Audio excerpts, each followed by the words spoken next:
Сәлем достар, эфирде первокурсники Today бағдарламасының жаңа маусымы, ең жарқын оқиғалар біздің күнделікті репортаждарымызда. 2025 жылғы бірінші курс студенттерінің алғашқы күні салтанатты түрде басталды.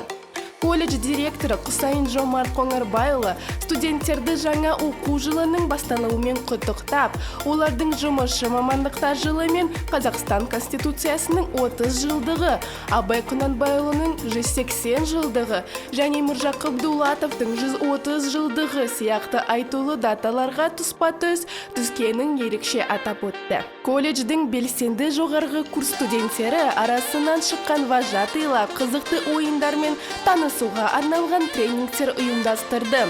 Сонымен қатар, бірінші курс студенттері біліп ал, анықта, сұра эстафетасынан өтіп, күн соңында біз мұғалімбіз тақырыбындағы өздерінің таныстыру карточкаларын ұсынды. Ұйымдастырушылар күн сайын оқу топтарын белсенділік рейтингін жүргізіп отырады. Оның қорытындысы бойынша Best of the Best номинациясының жеңімпазы анықталады. Ертең бірінші курс студенттерін топтық жұмыс пен ұйымшылдыққа арналған сынақтар күтіп тұр. Келесі репортажда толығырақ білеміз. Достар, кездескенше!